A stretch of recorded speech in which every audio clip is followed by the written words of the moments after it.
next assignment will be to write a dialogue which can take place in the hospital or really any place you want to explore. Writing dialogues is an exercise I do at every level and with all of my students.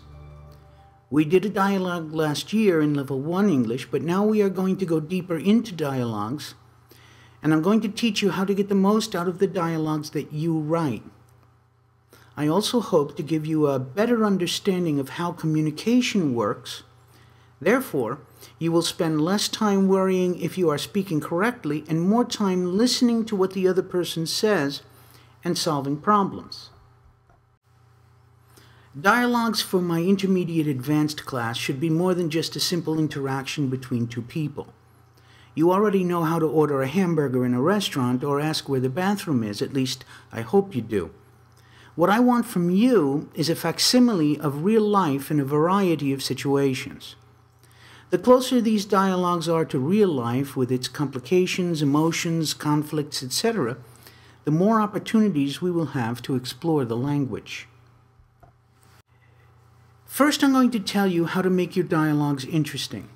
I will explain some key concepts and show you how conflict and complication drive dialogue. Then I will show you the best way to format your dialogue, and finally, I'll explain the assignment in detail.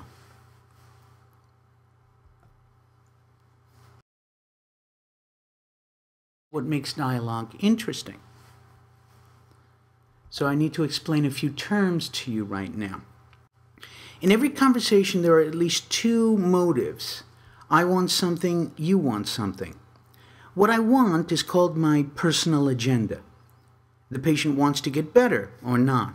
That's his personal agenda. Your personal agenda is finding out the information necessary to make a correct diagnosis or to prescribe a treatment regimen. This is one example of personal agendas. Collaboration is when your personal agenda and my personal agenda are compatible and we work together in harmony. This is an optimal situation, but unfortunately rare. Collaboration alone in a written dialogue is boring. In negotiation, what you want and what I want are similar, but we need to sort things out to arrive at a solution. The opportunities for generating more to say are better than in simple collaboration, but still boring on the whole. Now, every situation has inherent complications. These complications can come from the situation itself, for example, telling a family that a loved one is dying, or they can come about because personalities are incompatible. For example, trying to convince a stubborn person he's wrong. These complications interfere with our relationships, and conflict is born.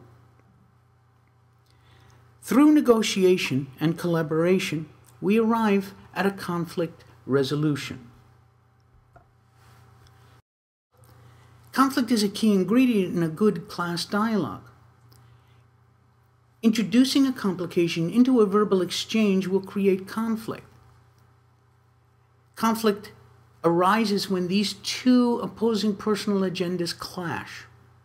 It's resolved by negotiation and finally collaboration. And all of this produces a wider range of emotions, more opportunities for you to experiment with the language, and it'll be more fun in class. Let's take an example here.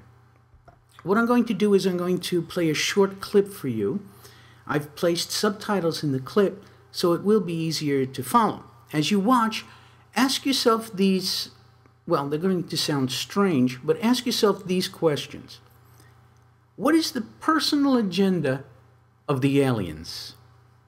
What is the clown's personal agenda? What is the complication that causes a conflict? How do they negotiate?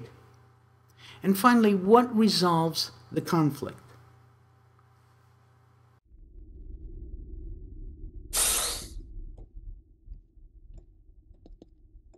He's in here. What the hell is that? It's a humanoid. I think. Aren't you supposed to do an anal probe on the humanoids? Yeah, I'm trying to, but he said he usually doesn't bend over for anyone unless they buy him an expensive dinner. So I gave him some of the leftover squid pudding. He's eating squid pudding before an anal probe? Are you nuts? Well, what was I supposed to do? He got very huffy about the whole thing. Hey, Crabble, we are the aliens. You have to take control of the situation. Oh, waiter! This seafood blancmange is substandard, to say the least. And this wine, it's faintly redolent of an old woman's closet. And urinal cakes. I'd like to speak to the chef, please. We're going to need you to go over to the examination table and bend over. Why? Oh, it's just a routine examination of your anus.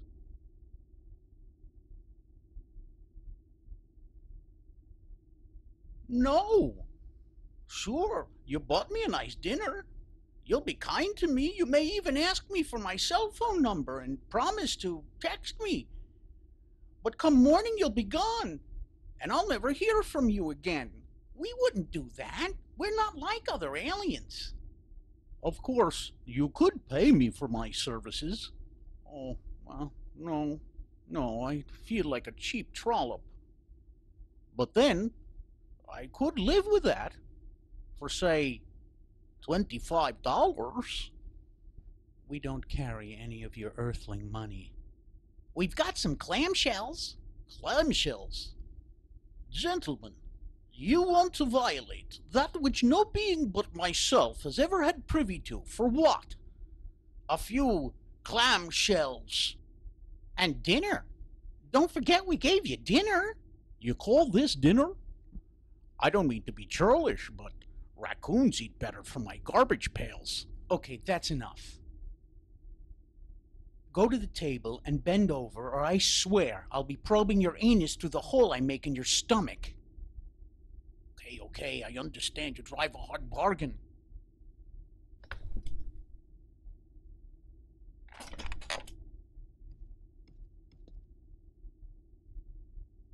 On second thought, I'll take those clamshells, and if you could throw in a couple of those bottles of wine. And be gentle. It's my first time. Somehow I doubt it. Now let's talk about the essential elements of a dialogue. These are the kinds of people that you can use in your dialogue. Doctors, patients, nurses, drug reps, administrations, pretty much anyone that you want. These are the people that are going to appear in your dialogues. The places that you can have these dialogues is really any place, but since this is supposed to be a scientific English course, I recommend that we work a little bit with your workplace first, since that's probably the place where you're going to be speaking most of the English, at congresses and when you visit other hospitals. So you can do staff meetings, talking on the telephone, intake interviews, assay interviews, patient visits, drug trial discussions, Congress presentation Q&A, or pretty much anything is fair game for this kind of dialogue. Now, here are some suggested situations. You can use one of these if you can't think of anything else. For example, a doctor discusses treatment options with a patient, or two doctors argue over a diagnosis, or the rest of these. If you add a complication to create conflict, for example, let's take, for example, a doctor discusses treatment options with a patient. The doctor is trying to help the patient, but the patient refuses to take the treatment because of his religious beliefs or whatever. This creates the complication which causes a conflict. So, add a complication to any situation to create the conflict, and then find some way of resolving it. Now here is the format of a professional dialogue. I don't expect you to follow exactly what I've done here. This is actually a professional script. But the closer you are to this, the easier it will be for other people to read it. And that's the goal here, is for you to print out copies for this and distribute it to the people who are going to act it out in the class. Up here at the top you have the location. Under the location is a description of the setting. The characters appear in the middle of the page with capital letters, and what they say is underneath it. Any kind of stage directions go in parentheses. You can even describe characters if you like. Like I said, it's not necessary for you to get this exactly right, but I do at least want you to make the person who's speaking large enough and in the middle of the page so that it's easier to read. Now, this is exactly what the assignment is. I want you to write a dialogue of at least 2 pages. It really isn't a lot when you consider that it is dialogue, so there's skipping lines involved there. Formatted as I just described in the presentation. You can use 2, 3, even 4. Create a conflict that is resolved by collaboration and negotiation. Now this is important. Make copies for your actors and for me. It's got to be typewritten.